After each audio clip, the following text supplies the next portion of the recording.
Hello from the land of TV. This is King Cool. Welcome to the Toast Reviews.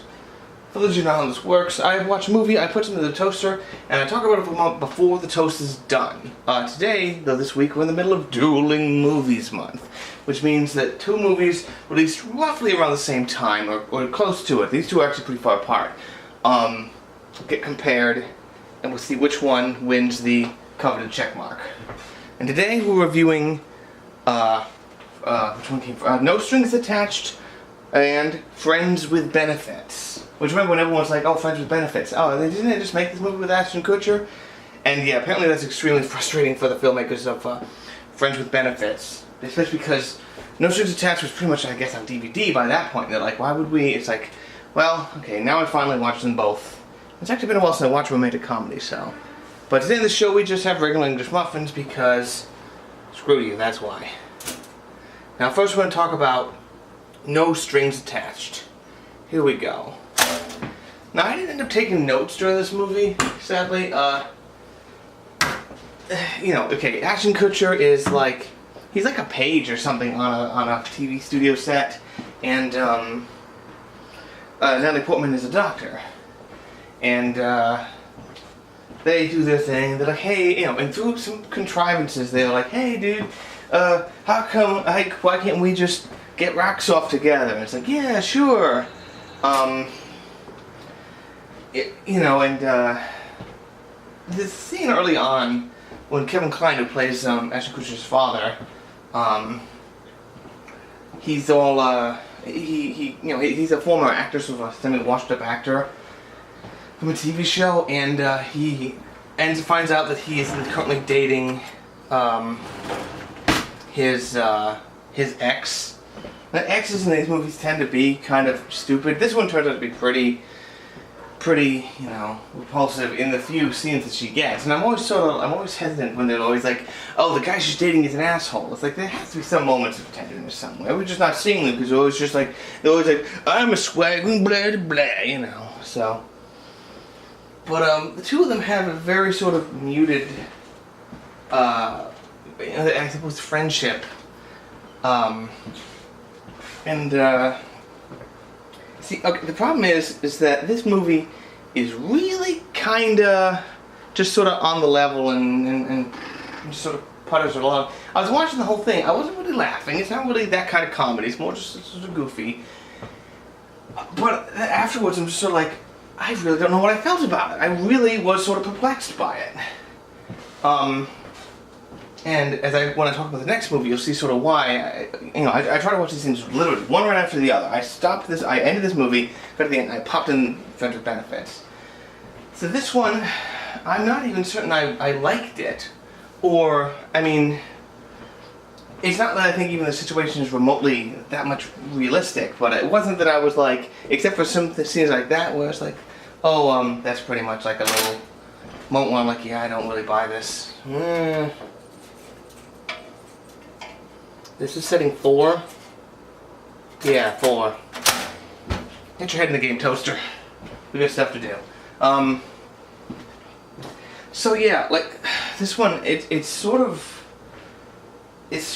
not really that.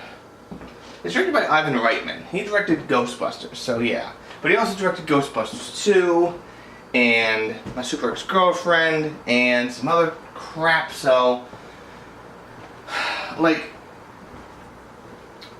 I could see some of these lines coming out of a worse director being just cringeworthy. And this is Ashton Kutcher we're talking about, not exactly Laurence Olivier. No offense to Ashton Kutcher if you're even watching this, because I have a feeling you might Google yourself sometimes, and if this comes up, hello Ashton Kutcher. I can't actually think of any other movies I've seen with him in it, except for The Killers, which Killers was okay. So yeah, this one, it's I suppose it's a well-directed, if not like the best written ever. It's written by a woman and a first-time screenwriter, and there's some interesting sort of ideas and some things going on. I really don't know how I feel about this one. I'm really confused. Let me see. That looks fine to me. I have more to talk about Friends with Benefits. I'm not gonna peanut butter that up yet. But now we're going to talk about Friends with Benefits, which is the one starring Justin Timberlake and Mila Kunis. It's Natalie Portman, by the way, playing the other person. I don't know if I actually mentioned that yet. Here we go. Okay, the first 4 minutes of Friends with Benefits are good, especially because, I tell you what, Justin Timberlake, as much as I'm like, oh, Justin Timberlake, like, no, he's gonna be, I guess he's gonna be a movie star, as much as I resist it, especially if you've read, Lance Bass's autobiography, sort of, the way NSYNC sort of, collapses, sort of uncool on his part, but it's like, well, whatever. I mean, Justin Timberlake wants to be famous, so whatever.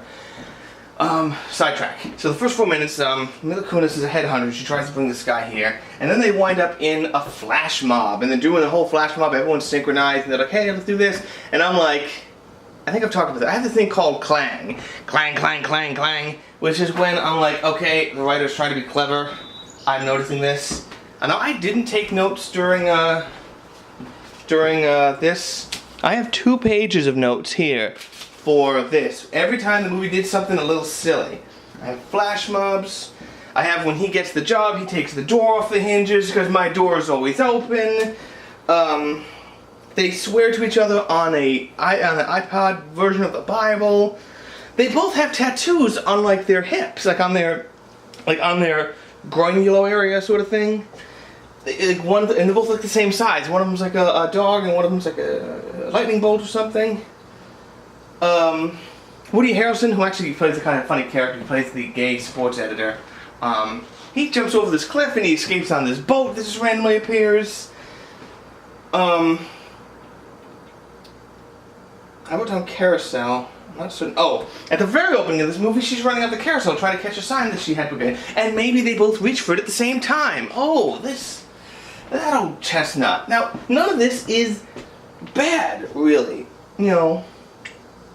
Or the little kid magician who keeps doing tricks that goes wrong. It's like, this is all like, look how bad.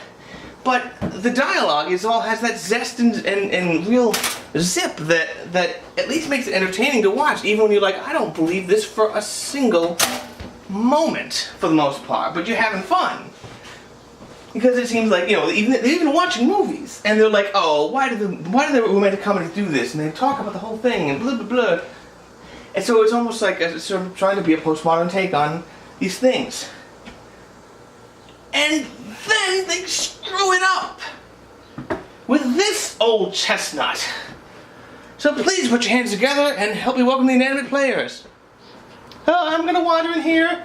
Nobody can see me here, right? I'm just, nobody notices me. Let's walk in here and not be noticing the camera.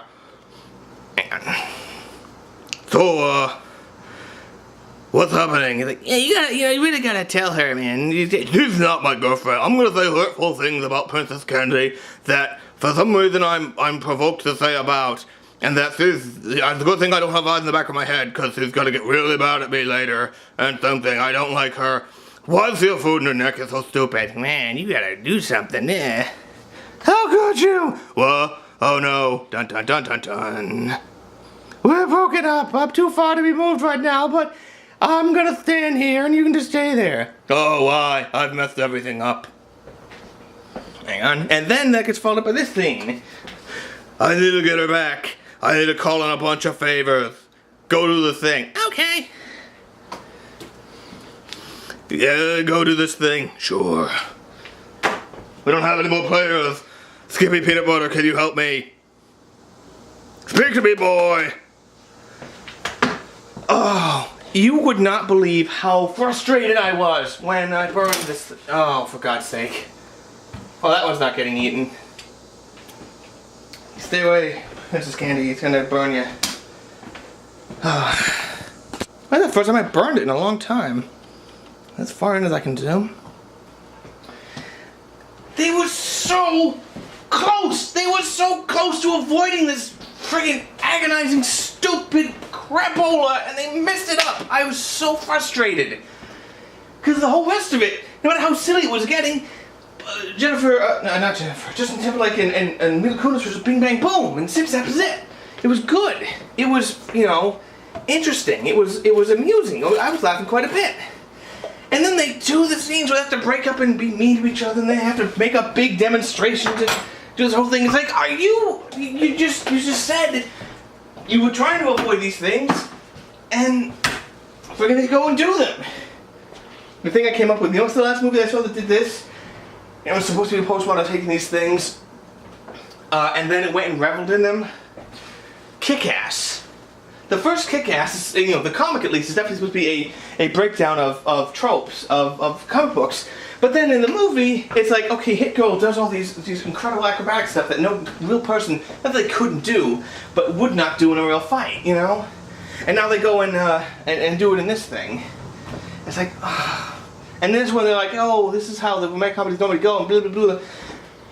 And then they go and do this agonizing ending where they push them apart for no reason other than the fact that the script needs something to make people feel bad. And I'm gonna walk lonely in the rain, cause it's the second act downbeat. Do. It's a good thing I'm not in the rain, it's, I'm gonna dissolve.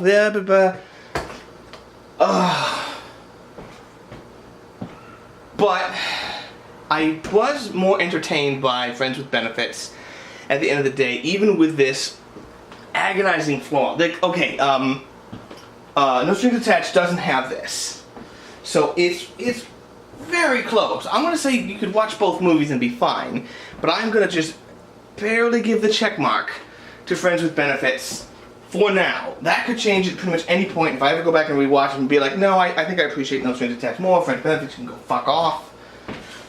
But, you know, after watching Friends with Benefits, I then realized sort of how bored I was while No Strings Attached was going, because not a lot happens in that one. Okay, I've been going on for a while now. I'm just, what will come up for the final episode of Dueling Movies Month?